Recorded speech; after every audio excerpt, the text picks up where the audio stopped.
성경에는 굉장히 많은 사람들이 등장합니다. 어떤 사람은 이 사람은 절대로 닮지 말아야지 생각되는 사람이 있는가 하면은, 또 어떤 사람은 이 사람은 정말로 닮고 싶다라는 생각이 드는 그런 사람들도 있습니다. 그리고 성경에는 그런 사람들에 대한 평들도 기록되어 있습니다. 욥 같은 경우에는 온전하고 정직하여 하나님을 경외하며 악에서 떠난 자더라 라고 기록되어 있습니다. 나다나엘 같은 경우에는 참으로 이스라엘 사람이며 그 속에 간사한 것이 없도다 평가되고 있습니다. 하나님께서 오늘 저와 여러분들을 보시면서 누구누구는 이러이러한 사람이더라 라고 평하신다면 뭐라고 하실까요? 어떤 말씀을 듣고 싶으십니까? 저 스스로에게 물었을 때 가장 먼저 떠오른 것이 모세였습니다. 이 사람 모세는 온유함이 지면의 모든 사람보다 더하더라. 민수기 12장에서 모세는 가장 신뢰하는 측근인 미리암과 아론에게 비방을 받게 됩니다. 그러나 모세는 그 상황에서 전혀 발끈하지 않습니다. 그저 조용히 하나님 앞에 하나님의 일하심을 기다리고 있었습니다. 오히려 하나님께서 그렇게 잠잠히 모세가 있을 때 하나님께서 나서시고, 그리고 그 모든 상황들을 하나님께서 정리하십니다. 미리암과 아론의 교만을 책망하십니다. 그리고 오히려 모세는 그 미리암과 아론을 책망하신 하나님께 그들을 위하여서 중보하기까지 합니다. 잘 보면은 모세의 온유함은 그런 면에서는 그냥 타고난 성격은 아니었던 것 같습니다. 타고난 성격이나 성품을 이야기하는 것보다는 모세의 상황이 분명히 억울해야 할 상황이고 폭발해야 할 상황이지만은 모세는 그 가운데 기다리고 있었습니다. 하나님이 판단하시고 하나님이 일하실 것을 기다리고 있었습니다. 그 하나님을 그렇게 신뢰하는 사람만이 그 마음을 지켜낼 수 있습니다. 그리고 결국에는 하나님의 역사하심을 경험하고 보게 된 줄로 믿습니다. 여러분 한번 생각해 보시겠습니까? 하나님께서 저 여러분을 향해서 말씀하십니다. 이 사람 누구누구는 온유함이 모든 사람보다 더하더라. 간절히 바라기는 하나님 앞에서 우리 마음을 지켜내셔서 이러한 말씀 듣는 저 여러분들 되시기를 주님의 이름으로 축원드립니다. 오늘 본문 말씀의 입단은 사사입니다. 18년 동안이나 블레셋과 암몬의 손에 고통당했던 이스라엘이 부르짖음을 들으시고 또 한 번 하나님께서 보내주신 그런 사사입니다. 그런데 하나님의 영이 입다에게 임하시고 이스라엘 백성들이 적들을 크게 무찌른 바로 그 시점에서, 바로 그쯤에서 말도 안 되는 상황이 벌어집니다. 오늘 1절 말씀에 이렇게 기록하고 있습니다. 에브라임 사람들이 모여 북쪽으로 가서 입다에게 이르되 네가 암몬 자손과 싸우러 건너갈 때에 어찌하여 우리를 불러 너와 함께 가게 하지 아니하였느냐? 우리가 반드시 너와 내 집을 불사르리라 하니. 지금껏 적들과 입다가 생명을 걸고 싸울 때는 보이지도 않더니 에브라임 사람들이 갑자기 나타나서는 이 싸움에 왜 자신들을 불러주지 않았느냐라고 화를 내고 역정을 내는 것입니다. 갑자기 나타나서는 물에 빠진 사람을 구해주니까 보따리까지 내놓으라고 한다더니 딱 그 상황입니다. 이스라엘 백성들이 적들의 압제에서 벗어날 수 있도록 그렇게 해주었는데 오히려 입다와 그 집을 불사르겠다고 협박을 합니다. 이건 도를 넘어도 한참 넘어섰습니다. 게다가 입다의 상황이 어떻습니까?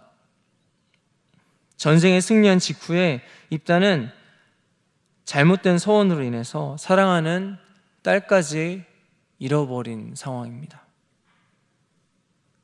자식을 잃은 부모의 마음을 무엇이라고 할 수 있을까요?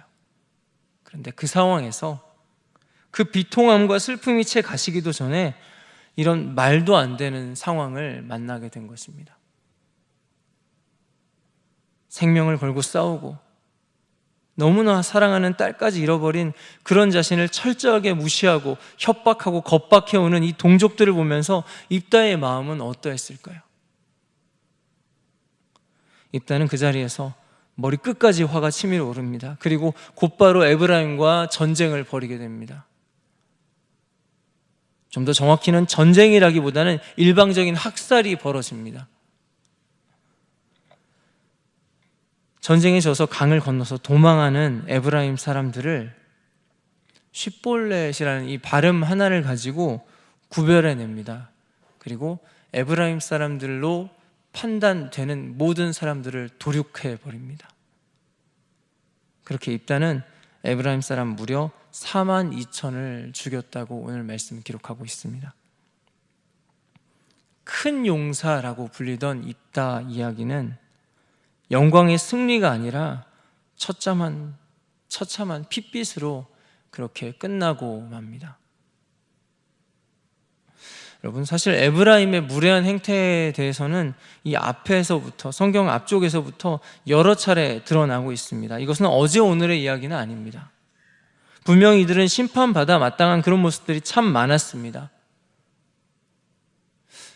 하지만은 역시나 입다가 더 참았어야 했을까요? 어떤 상황이라도, 이보다 더한 상황이라도 입다는 참았어야만 했을까요? 우리 역시 하나님의 사람으로 이 땅을 살아가는 동안에 말도 안 되는 사람, 말도 안 되는 상황을 겪고 만날 때가 있습니다. 심지어는 우리 마음이 평안할 때가 아니라 정말로 그냥 가만히 있기에도, 가만히 견뎌내기에도 너무나 힘겨운 상황에서 간신히 그 마음을 추스리고 있는 그러한 때일 수도 있습니다. 그러한 때라면 여러분 어떠시겠습니까? 그럼에도 불구하고 이 머리 끝까지 차오르는 이 분노를 어떻게 해서든지 억눌러야만 할까요? 그런데 오늘 말씀 마지막 절에서 멈출 수밖에 없었습니다. 이 모든 처참한 도륙의 현장이 끝난 이후에 7절은 이렇게 말씀하고 있습니다. 입다가 이스라엘의 사사가 된 지 6년이라 길르앗 사람 입다가 죽음에 길르앗에 있는 그의 성읍에 장사되었더라. 네, 모든 사사의 이야기가 끝날 때 나오는 평범한 구절입니다. 누구누구 사사가 이스라엘 사사가 된 지 몇 년이었더라. 그리고 그 사사가 죽었더라. 입다는 사사가 된 지 6년에 죽습니다. 사사기에서 하나님이 세우신 사사가 죽는다는 것은 하나님이 주신 그 평화의 시기가 끝났다는 것을 뜻합니다. 입다가 사사로 활동한 6년, 사사 입다를 통해서 이스라엘에게 주어진 평화의 시기는 단 6년이었습니다. 궁금해서 정말 찾아보게 되었습니다. 온니엘 때는 40년간의 평화가 있었습니다. 에후 때에는 80년간의 평화가 있었습니다. 사사 바락과 사사 기드온의 때에는 역시 각각 40년의 평화가 있었다고 성경은 기록하고 있습니다. 사사기 3장에 딱 한 절로 기록된 사사 3갈만 그 평화의 기간이 기록되어 있지 않았습니다. 그 3갈을 제외한 모든 사사 중에서 평화의 기간이 가장 짧았던 것은 입다였습니다. 굉장히 의외였습니다.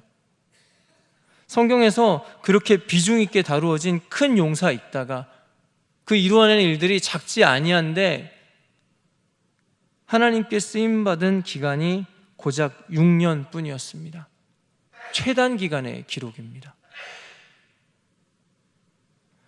입다 이야기를 다시 뜯어서 살펴보게 되었습니다.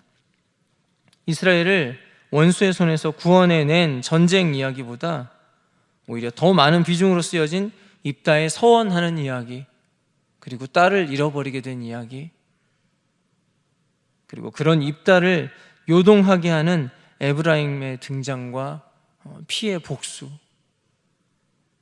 도대체 왜 성경은 전체 흐름에 이스라엘 백성을 구원내는 그런 어떤 사사의 싸움과 전쟁이 아닌 이런 이야기들을 굳이 순서대로 이렇게 이 사이에 끼워 넣어서 기록하고 있을까? 말씀을 다시 정리해 보게 되었습니다. 입다 이야기를 그렇게 몇 구절로 다시 정리를 해보았습니다. 먼저는 하나님께 붙들림받은 용사의 큰 승리, 그리고 비통함과 아픔 가운데서 찾아온 말도 안 되는 핍박자들, 그리고 폭발해버린 분노와 학살, 그리고 끝으로는 가장 짧았던 평화의 시기. 너무나 가슴 아픈 상황에서, 가슴이 다 찢어져 버린 그런 입다의 상황에서 마음을 지키지 못하고 분노를 터뜨렸던 입다입니다. 그런데 그런 입다가 가장 짧은 기간의 사사였다는 것은 그냥 우연이었을까요? 그 누구라도 입다의 상황이었다면은 그 마음을 지키는 것이 어려웠을 것입니다. 아니, 그냥 어려운 정도가 아니고 아마 불가능에 가까웠을 것입니다. 그런데 큰 용사가, 하나님의 큰 용사 입다가 그 마음을 지키지 못했을 때 하나님은 그를 통해서 마음껏 일하시지 않으셨습니다. 하나님의 사람이 그 마음을 지키지 못하자 하나님의 사람을 통해서 드러나야 할 하나님의 통치가 얼마 가지 못해서 끊어지고 맙니다. 그리고 또한 이스라엘 백성들은 다시 하나님을 부인하고 하나님을 등지고 타락해 가기 시작합니다. 그리고 또 핍박의 길로 들어가고 맙니다. 잠언은 사람의 마음에 대해서 이렇게 말씀하고 있습니다. 모든 지킬 만한 것 중에 더욱 내 마음을 지키라. 생명의 근원이 이에서 남이니라. 또 이렇게 말씀합니다. 노하기를 더디하는 자는 용사보다 낫고 자기의 마음을 다스리는 자는 성을 빼앗는 자보다 나으니라. 마음을 지켜야 할 것을 성경은 거듭해서 말씀하고 있습니다. 하나님의 사람이 그 마음을 지키지 못했을 때 하나님은 그 사람을 통해서 더 이상 길게 일해 가실 수가 없으십니다. 하나님 그렇게 일하시지 않으십니다. 간절히 바랍니다. 어떤 상황 가운데서도, 어떤 환경에서도 우리의 마음을 지켜낼 수 있는 그런 하나님의 사람들 되시기를 주님의 이름으로 축원드립니다. 그래서 하나님 마음을 지키는 이 사람들을 통해서, 저와 여러분을 통해서 마음껏 하나님의 일들을 이루어내실 수 있는 정말 하나님이 쓰시기 좋은 그런 사람들 되시기를 주님의 이름으로 축원드립니다. 말씀을 정리해 봅니다. 여러분, 우리는 분노할 것이 너무너무 많은 세상에 살아갑니다. 근거 없이 험담하는, 모함하는 그런 사람들, 다른 이들을 속여서 자기 이득을 취하려고 하는 이기적인 사람들, 맹목적으로 댓글을 달면서 사람을 글로 수십 번 죽여버리는 그런 사람들, 부조리한 어떤 사회의 구조, 강자들의 횡포, 자기의 사리 사욕만 채우려고 하는 어떤 지도층, 자국의 이익을 위해서 거침없이 다른 나라들을 희생시키는 그런 국가들, 모두가 그런 것은 아니라 할지라도 우리에게 닥친 상황이나 사람들이 마땅히 분노할 만한 상황이거나 분노에 마땅한 그런 대상일 때가 참 많은 것 같습니다. 하지만 성경은 사람들에게, 특별히 하나님의 사람들에게 이렇게 말씀하고 있습니다. 사람의 성내는 것이 하나님의 의를 이루지 못한다라고 말씀하고 있습니다. 입다가 만일에 그 찢어지는 가슴을 안고 있는 그 상황에서 다시 한번 이 에브라임 사람들에게 고개를 숙이고 그들에게 사죄해야 했다면 입다의 마음은 어땠을까요? 또 한 번 찢어지지 않았을까요? 하지만은 하나님의 백성을 살리라고 세운 사사의 손에 하나님이 직접 세우신 그 사사 입다의 손에 하나님이 살리고자 했던 그 이스라엘 백성들이 도륙당할 때 우리의 하나님은 또 한 번 찢어졌습니다. 우리 하나님의 마음이 또 찢어지고 맙니다.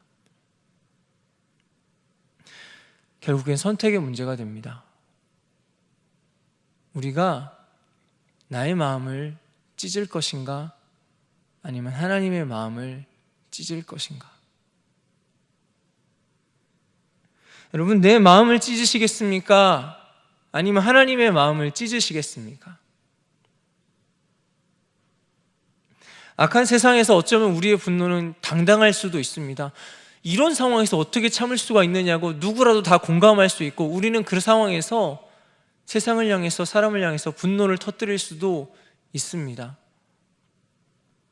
하지만 하나님의 사람들에게 있어서 우리의 마음을 지키는 이 싸움은 그냥 착하게 사는 개인의 문제가 아닙니다.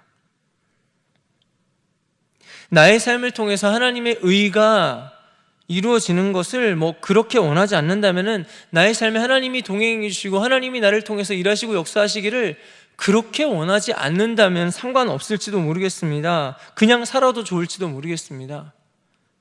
하지만은 여러분, 하나님 앞에 쓰임받는 하나님의 사람 되기를 원하신다면은, 나를 통해서 하나님의 마음 흘러가기를 여러분 소망하신다면은, 하나님의 의가 이루어지기를 원하신다면은, 하나님의 나라가 이 연약한 삶을 통해서라도 드러나기를 사모하신다면은, 여러분 마음을 지키셔야만 합니다. 이것은 하나님의 의를, 하나님의 마음을 지켜내는 싸움입니다. 모든 지킬 만한 것 중에 더욱 내 마음을 지키라라고 말씀합니다. 그것이 하나님의 의를 이룬다고 말씀합니다. 마음을 지키지 못할 때 하나님의 의를 이루지 못한다고 성경은 우리 가운데 분명하게 말씀하고 있습니다. 도저히 참을 수 없는 상황과 사람이 우리 앞에 찾아온다고 할지라도 여러분 마음을 지켜주시기를 간절히 부탁드립니다. 하나님이 우리를 통해서 일하실 수 있도록, 하나님이 이 땅의 수많은 아픈 곳들을 만지실 수 있도록, 그리고 하나님이 살려야 될 그 사람들을 살리실 수 있도록 여러분 하나님의 사람들의 마음을 지켜주시기를 부탁드립니다. 마음을 지켜내는 저와 여러분을 통해서 우리 하나님의 마음이 이 땅 가운데 충만하게 흘러가게 되시기를 주님의 이름으로 축원드립니다. 하나님 그렇게 우리를 사용해 주실 줄 믿습니다. 함께 기도하시겠습니다. 이 시간 우리 함께 기도하실 때 주신 말씀을 붙잡고, 하나님 내 마음을 하나님 지켜주시옵소서. 하나님 연약함 가운데서, 이 세상의 모든 말도 안 되는 상황 환경 가운데서도 하나님 마음을 지키는 하나님의 사람 되게 하여 주시고, 또한 우리 나라와 민족을 위하여서, 또한 우리 교회 공동체를 위하여서, 하나님 생각나는 기도의 제목들을 위하여서 각자의 기도 제목을 가지고 우리 주님 앞에 주여 한번 부르짖고 간절하게 기도하도록 하겠습니다. 함께 기도하시겠습니다.